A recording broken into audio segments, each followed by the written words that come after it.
को क्रांतिकारी जय भीम जय संविधान। मैं डॉक्टर भीमराव रामजी अम्बेडकर, मैंने आपको विश्व के राजा बनने के लिए, विश्व के शासक बनने के लिए 3 सिद्धांत दिए। आपको पता है कि नहीं पता तो सुनो। 1. शिक्षित बनो। 2. संगठित बनो। 3. संघर्ष करो। शिक्षा वो शरीर का दूध है जो जितना पीता है उतना ही दाता है। जो शिक्षित होंगे वो तक्षशिल होंगे, जो तक्षशिल होंगे अनिश्चय को नहीं मानोगे, जो अनिश्चय को मानोगे मनोज जैसे कहेंगे वैसा करोगे। शिक्षित मन का अर्थ खुद शिक्षित बनो, अपने समाज घर परिवार को भी बनाओ। जब तक आप पढ़ोगे नहीं तब तक आप समझोगे नहीं हमें क्या पढ़ना है, क्यों पढ़ना है, किसको पढ़ना है, ये बात भी समझना जरूरी है। आप अपनी क्लास की किताबों से अलावा देश स्वदेश के बारे में पढ़ना चाहिए, अपने क्रांतिकारी को भी पढ़ना चाहिए, अपने महामानवों को भी पढ़ना चाहिए, अपने इतिहास के बारे में पढ़ना चाहिए। जो व्यक्ति अपना इतिहास जानता वो व्यक्ति अपना इतिहास समझ सकता। जो आप शिक्षित होंगे अपने हक अधिकार के बारे में जानोगे और अपने घर परिवार समाज देश स्वदेश को बेहतर मुकाम पे ले जा सकते हो। हमारे समाज की लड़कियों को व्रत की नहीं शिक्षा की जरूरत है। लोग डिग्रियां मुझसे व्रत नहीं। मैंने आपको संगठित होने के लिए बोला तब तो अलग संगठित बना दो। आप अपने ताकत तोड़े हो। हक अधिकार ना मिले तो उसको छीनना पड़ता है, इसलिए हमें संगठित होना पड़ता है। 1000 तरह ज्यादा ताकत एक कदम में होती है। हमारे बहुजनों को एक साथ मिलकर एक मंच पर संघर्ष करना चाहिए। अन्याय से लड़ते लड़ते आपकी मौत हो जाएगी तो आपके अन्य हम सगले बदला लेगी, लेकिन अन्याय सहते सहते आपकी मौत हो जाएगी तो आपके अन्य हम सगले गुलाम रहेगी। हम आदि से अंत तक भारतीय हैं। We are Indian, firstly and lastly. जय भीम जय संविधान। भारत माता की। हम सभी भारतीय हैं, तो आज संविधान दिवस है, तो हम सभी भारतीयों को इस संविधान दिवस की बहुत बहुत शुभकामनाएं। बाबा साहब ने जो संविधान लिखा 26 नवंबर 1949 को, ये तैयार होकर लागू हुआ 26 जनवरी 1950 को। लेकिन मैं बात करूंगा, बहुत लोगों ने यहाँ पे संविधान के ऊपर बात कर दी, मैं उसके ऊपर बात नहीं करूंगा। मैं बात करूंगा ज्योतिबा और सावित्री के ऊपर। हम आज दोनों महात्मा ज्योतिबा फुले और सावित्रीबाई, माता सावित्रीबाई फुले का किरदार निभा रहे हैं। काफी प्रोग्राम्स में आप लोगों ने हमें देखा भी होगा। एक समय ऐसा था जब ये जाति व्यवस्था 1600, 1700, 1800 के काल में बहुत ज्यादा थी। उस समय में महिलाओं को पढ़ने का अधिकार भी नहीं था, लेकिन सबसे ज्यादा जो शूद्र थे, जो अछूत थे, उनके बहुत बुरे हाल थे। उस जाति व्यवस्था को ज्योतिबा जी ने बहुत ही नजदीक से देखा था। उस जाति व्यवस्था को बहुत ही गहराई से उन्होंने जाना था।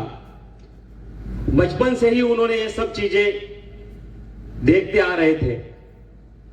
उनके पिताजी एक अच्छे परिवार से थे, तो उनको शिक्षित होने का मौका मिल गया, तो उन्होंने उस मौके का पूरा फायदा उठाया और साथ में अपनी पत्नी सावित्री माता जी को, बहुत छोटी उम्र थी जब उनकी शादी हुई सावित्रीबाई से, 9 साल की उम्र थी सावित्री की, और ज्योतिबा जी की कुछ 13-14 साल की उम्र में शादी हुई थी। तो उस समय उन्होंने देखा कि महिलाओं को कहीं पे भी पढ़ने का कोई अधिकार नहीं है, कोई भी महिलाओं की अधिकार की बात नहीं कर रहे हैं। तो ज्योतिबा ने सोचा कि मैं अपनी पहले पत्नी को पढ़ाऊंगा ताकि महिलाओं को हम प्रोत्साहित कर सके, प्रेरित कर सके पढ़ने के लिए। तो अपनी पत्नी को, जब वो खेतों में काम करते थे, तो अपनी पत्नी जब उनके लिए टिफिन लेकर खेत में आती थी तो वहां पे उनको पढ़ाते थे। धीरे धीरे करके जब घर में भी इस चीज का विरोध हुआ, लेकिन उन्होंने अपनी जो जर्नी थी उसे रोका नहीं, उसे सावित्री माता को पढ़ने के लिए उन्होंने पूरा सपोर्ट किया।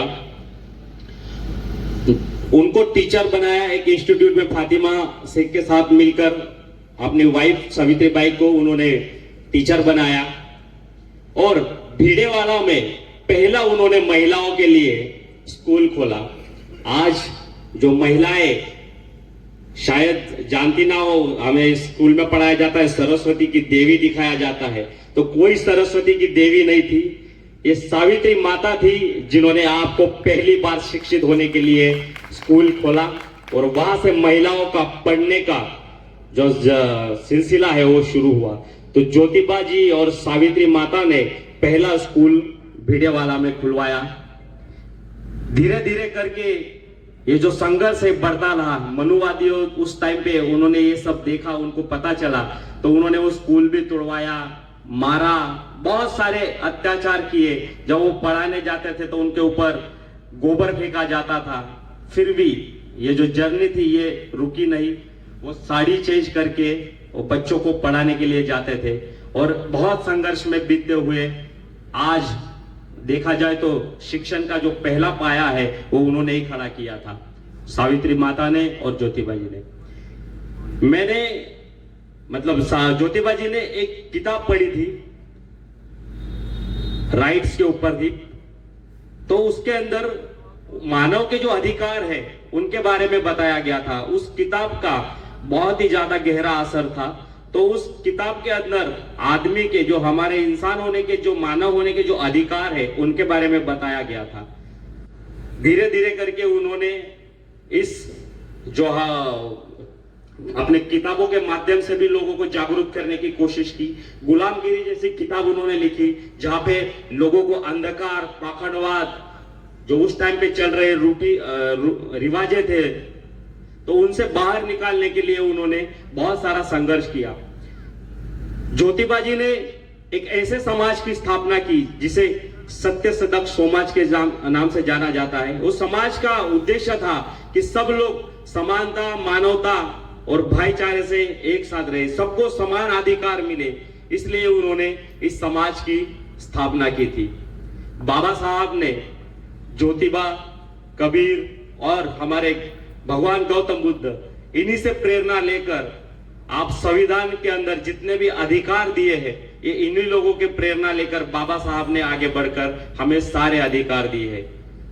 आप लोगों ने मुझे सुना, जितना मेरे पास जानकारी थी मैंने आप लोगों के पास की। बाबा साहब ने जो किया है उसका हम जीवन भर ऋणी रहेंगे। इसी के साथ मैं अपनी बात को रोकता हूं। आप सभी लोगों ने मुझे सुना। सभी को जय भीम, नमो बुद्धाय, जय संविधान। अंबेडकर।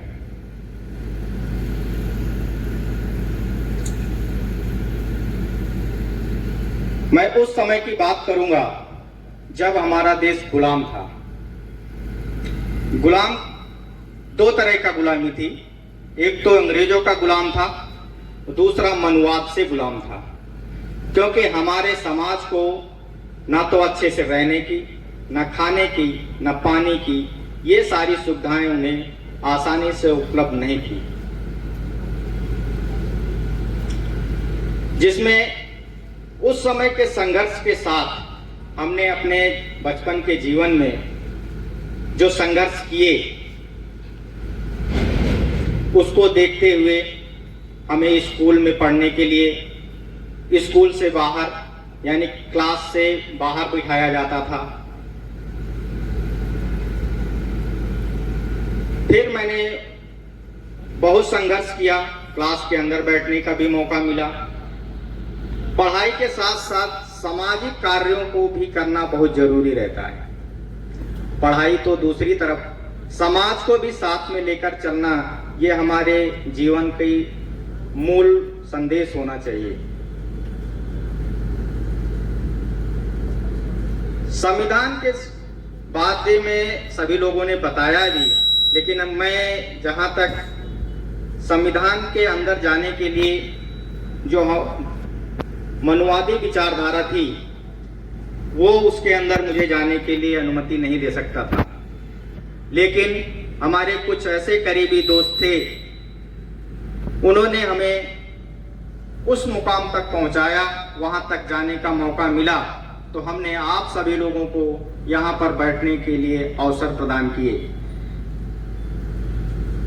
इसमें यदि हम देखते हैं कि यदि किसी समाज की यदि प्रगति के बारे में देखा जाए तो जिस समाज में महिलाओं की प्रगति जितनी ज्यादा होगी उस समाज की प्रगति उतनी ही अधिक होती है। जितनी ज्यादा महिलाएं आगे बढ़ेंगी, पढ़ेंगी, लिखेंगी और वो अंधविश्वास, अंधश्रद्धा से बाहर रहेंगी तो वैज्ञानिक युग की तरह बुद्ध के विचारों को सोचेंगी।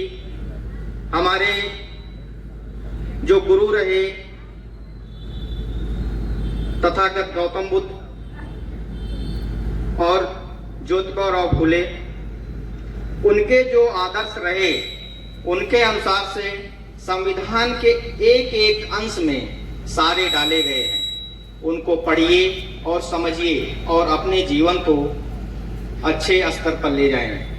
यही छोटा सा संदेश आज की जो 26 नवंबर 1950 को दिया गया था उसी के उपलक्ष्य में सभी को पुनः जय भीम, नमो बुद्धाय।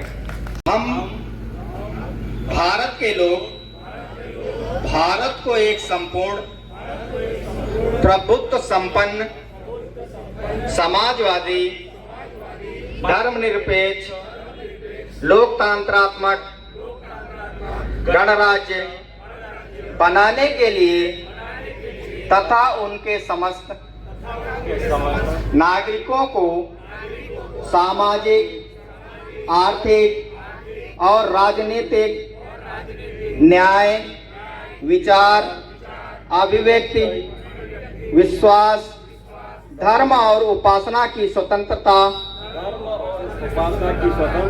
प्रतिष्ठा और अवसर की समता प्राप्त कराने के लिए तथा उन सब में व्यक्ति की गरिमा और राष्ट्र की एकता और अखंडता सुनिश्चित कराने वाली बंधुता बढ़ाने के लिए दृढ़ संकल्प होकर अपनी इस संविधान सभा में आज तारीख 26 नवंबर 1949 ईस्वी को एतद द्वारा इस संविधान को अंगीकृत, अधिनियमित, अर्पित करते हैं। जय संविधान।